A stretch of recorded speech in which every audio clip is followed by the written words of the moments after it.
I was really surprised when I started working on the documentary. I just thought it was like another kind of interview thing. I didn't think it was going to be this huge movie and everything. And it turned out just so beautiful, and I think it's a really good movie to get out there right now because people are still doing steroids and they need to know what the consequences are. And this movie just covers everything so perfectly, and it covers the story of our relay very well.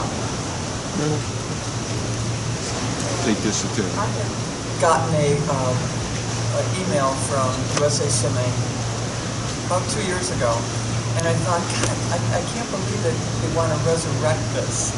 And a part of me is like, oh man, do we relive this all over again? And the way that what USA Swimming wanted to do and wanted to portray it, and to Shirley's point, was the drugs are out there, and it's a horrible thing for young athletes all over the country. And certainly seeing what happened to those East German women in terms of their health has been, I mean, that's just horrific. Steroids are there, drugs are there, and they're not just for the 18, 25, 30-year-old athletes. There's plenty when you look at overall professional sports, but I think where I certainly see it a lot are the young teenagers that are in the high schools and things like that. And this movie is, I think, every single mom and dad, and I'm a mother, I'm a grandmother, every single person should see this, and they did a phenomenal job. Phenomenal. I echo what they've spoken about. For me, it was great on two levels. One, being only 15 at the time, I really didn't remember a lot. So seeing the movie filled in a lot of the history blanks that I didn't have or I didn't know. So to me, that was fantastic. And I think, you know, I've always, I think, been a purist and want to believe that someday we will have a clean Olympics or clean sport, and we can't ever stop, I think, trying to get us to where we can get there. I mean, sport is about seeing how good you are, not seeing who has the best medicine cabinet. So that's what I think about it. We'll take some questions from the audience. We've been asked to have you guys speak closer to the mics, if you can bring them closer to you when answering. And so we'll start off. Karen? This is a question for each of you. Elizabeth Beisel, before the meet, sat right where you are and said she has no confidence that the competition will be clean in Rio. And I was wondering what your reaction is to that, and I imagine that's sort of how you must have felt in 1976. And to know that 40 years later, the more things change, the more they stay the same. I've almost not stopped watching the Olympics, but when I watch, you know, swimming, especially at the Olympics, it's really hard to get excited for certain things because of the fact that, you know, you're either not sure or don't know if the person's cheating, and that's sad. That's really sad. And I feel, you know, hindsight's always 20/20, but had people stepped up 40 years ago, maybe we would be here now. And I know Shirley paid a dear price in doing that, and I feel guilty because as a 15-year-old sitting in the press conference watching her get just hammered, it taught me to just keep my mouth shut, and that's what I did. And so I'm part of it, and you know, it needs to stop. Well, I guess I'm not a fast learner.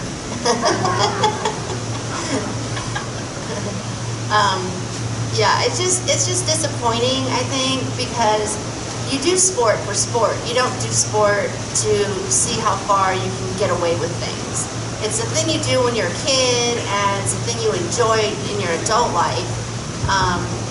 But the Olympics are so much different now, even with professional swimmers and professional track and field and stuff. So there's that you have to deal with, and when you wag money in front of people's faces, they tend to try to get the money easier than they should. So I think that's a big part of it too. It is a sad commentary that that our Olympians feel that is the case going forward in Rio. For me, I was just so grateful. I think we all were just so grateful to make this Olympic team. It was just the most amazing thing. And yes, we suspected the East Germans were on drugs. You bet. But every single day, we had that opportunity to go up and stand up on the block and swim like we've never swam before. And were those, God, it was just a dream-destroying week that week in Montreal with the East Germans. But I don't think any one of the 23 women on our team ever gave up. I never saw that, and I thought that the media was very unfair in that. Because they didn't room with Jill Sterkel. They didn't see the face of Shirley Babashoff. And yeah, was Shirley disappointed? Hey, we all were disappointed, no doubt. But if we were had given in that much, I'm telling you right now, we wouldn't have gotten on the block the very next day. I think it's a sad commentary that we have to question it. But one thing that I learned out of Montreal is there's cheating. And life is not fair.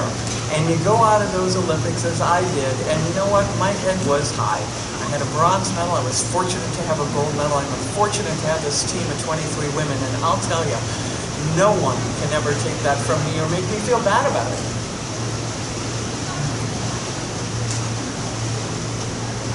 Dan Albano, Orange County Register. This is for all three of you ladies. Is there any update you have on the medals being changed as far as with the efforts with the IOC, and how do you ladies feel about that happening in the future? Well, for one thing, I don't know why they made the 8-year rule. If someone has admitted that they cheated and they have proof of them cheating, it's a cheater. It's not, just because it's 40 years ago, doesn't mean that it's okay if you cheated 40 years ago. It's not okay. And they let that message go, and it's just a bad lesson that cheaters might prosper sometimes if you can get away with it for 8 years. The rule was made by a person. They can make a rule there's no time set. There's just infinity. If you're found cheating, you're a cheater. You know, you got away with it 12 years ago. Oh, that's fine. Let it go. But I don't know why they came up with that rule, and they're just being sticklers to it. And although that rule kind of went down the drain when it came to Lance Armstrong. So. Well, here there are several East German women that have turned their medals into the International Olympic Committee and are sitting in Sweden. Here are 2 East German women who won medals and said, you know what, this isn't right. We didn't fairly win them. We get that. We're turning them in. And they sit there. I was told that the IOC is not in the business of redistributing medals. And yet, they've done it in the past. I think the 8-year rule, I think the consequences are not strong enough. I don't think a slap on the wrist for 2 years is enough. I think when somebody's caught cheating, it needs to be definitive and it needs to be done, and they're done. They're just done. Because the consequences aren't deep enough, and I think that they need to be. I would say the same thing. I think that if you want to stop cheating, the teeth in the rule need to be deep enough so that it's going to keep people from doing it. And I know that sounds real, but if you're caught, and I think the hard part, because I don't think it's black and white. I think there's cheating when it comes to certain types of drugs, and then I think there are instances where somebody, Rick DeMont takes a medicine that he's been taking and it has something in it. So I think it can always get a little gray, but I do think we all know what drugs are considered taking advantage of cheating. And again, I think it's a fine line, but if you want to stop it, you've got to put some pretty strong teeth into it. As far as the medals are concerned, I think it would go a long way. And I personally would, my results would change, but it wouldn't involve me receiving a different medal from 76, 88 it might have. But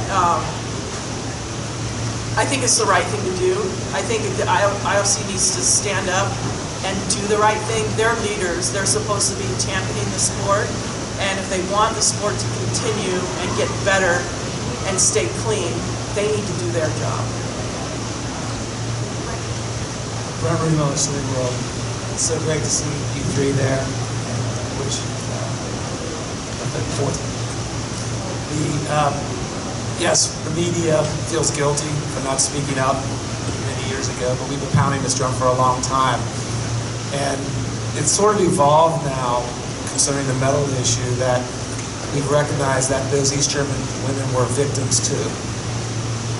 And would you guys be supportive if there were not stripping of those medals, but perhaps even at the World Championships next year where East German women were there and you were there, and it was just a duplicate medal where you got a medal and you all came together to show that both of you were victims and celebrate the sport as a message of what's going forward. Would you support that?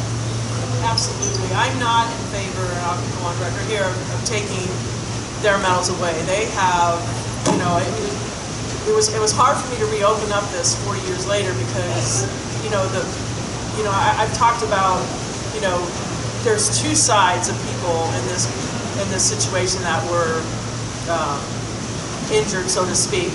And I don't want to compare what we went through to the things that they've had to deal with, the East German women. So I'm not interested in handing them any more pain or duress.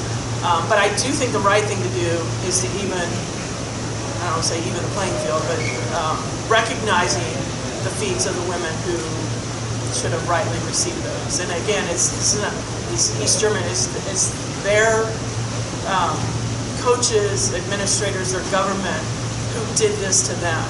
And they are the true victims, but in some situations they're victims on both sides. And in this case, there were a lot of women athletes at those Olympic Games, not just USA swimmers. It crosses a lot of different countries as well. I think that would be wonderful. I went back to East Germany a number of years ago and was part of a documentary. So I got to meet a lot of those swimmers again. And to your point, that's just horrific what these women went through. I can't even imagine. I have medals, I've got my health, I've got healthy kids and grandkids, and they don't have that.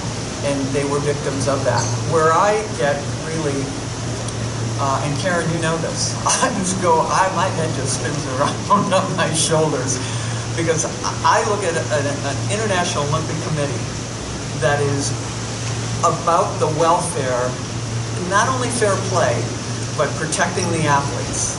And they fail to protect these women victims. They fail to protect them, as well as the cheating aspect. But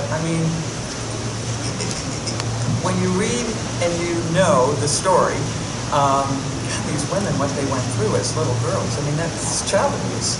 Here's an International Olympic Committee that is supposed to take great care of everyone, and they failed. And that's beyond a travesty. It's sick.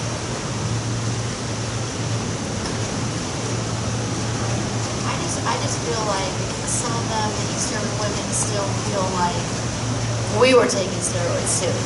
They're just kind of overly brainwashed, I think, where they don't. Yeah, they're still kind of being stubborn on saying that we deserved what we worked for, and that's the only thing that kind of gets me upset is they don't want to come clean about it. They just want to pretend like it didn't happen and kind of sweep it under the rug. That's a little annoying to me, but other than that, sure, I'd totally agree to something like that. Just a recognition, I really don't need a piece of hardware to make me feel good, but if I could tell people, I have 6 gold and 2 silver medals, it sounds a lot better than what I have. So, sorry, I don't know. Yeah, just 6 silver medals.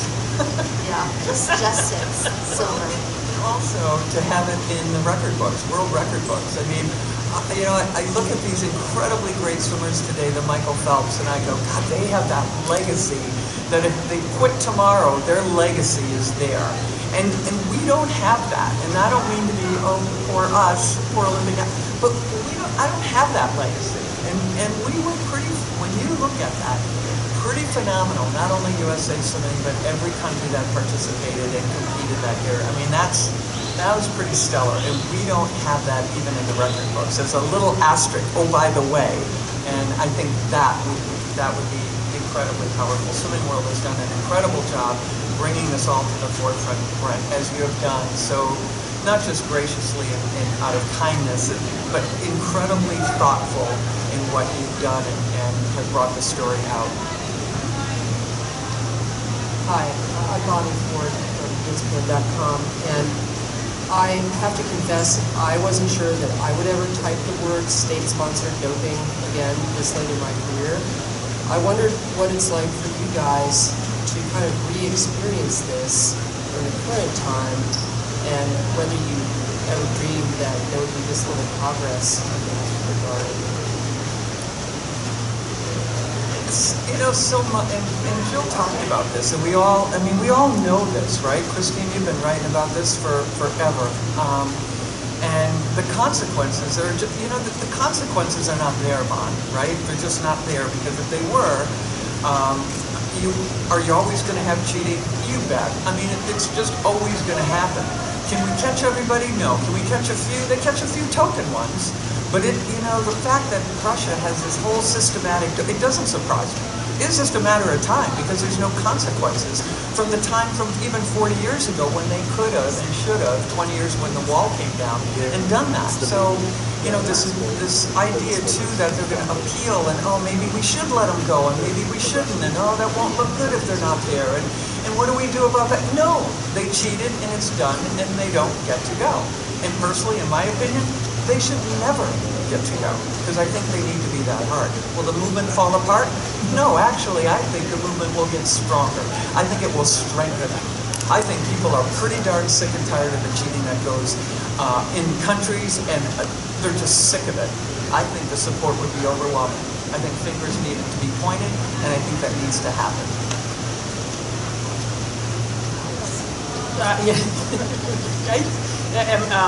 Yeah, I don't think it's really that surprising. I think a lot of the East German coaches and sports doctors, when all the wall came down and all this started happening, that's where they went. And so does it surprise anybody that, you know, this way of thinking or this way of doing things hasn't gone away? I mean, that's disappointing, because they knew who these people were, and now we just let them go somewhere else and do the same thing. And I think the film, when you see this film, I think it's so courageous that USA Swimming, who was not USA Swimming back in '76, it was AAU Amateur Swimming, has taken this upon themselves to tell this story, because it's a story that should never be forgotten. And I just think it's amazing that they did it, and I am so proud of it, and you're just going to love it. You're just going to love it. Are there any other questions? At the back?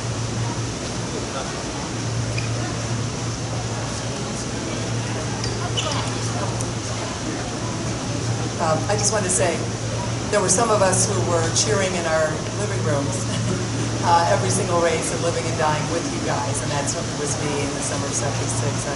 Both of us, we just graduated from high school, and it was so meaningful. And it's just great to see you and you do, and the opportunity to tell your story. But there were many of us who were well aware of it back then. Now we're 100 years old now, and it feels like Abraham Lincoln was president. But do you have kids? Is there ever a moment where someone comes up to you and says, "Tell us what happened," or that people really do care and want to know? I'm just curious if each of you might have an anecdote. Jill, you know, we've covered you forever, of course, too, but Shirley, but something that you'd like, a story that makes you smile, or someone, I was watching you at that moment, or my grandfather told me about you guys, or something like that. Thanks. It is, for me, I travel 5 months of the year as a speaker, and I work with different corporations, and always within the audience. And it's nice because there's a lot of young people in the audience, but then there's people, you know, I'm 61, that were that were actually alive and able to see the Olympics. So be able to have these men and women that are 50 and older that remember, and I'm not kidding, in audiences everywhere, people go, God, Wendy, I was in Montreal. I remember watching that race. Or my mother told me about this race. I always get that, and I love that. And it just brings it back. Because to me, again, it was such a great relay. But to me, it was just it was a tough week. But it just showed what Brett really is all about. That was a great week, and man, we got through it. That was great.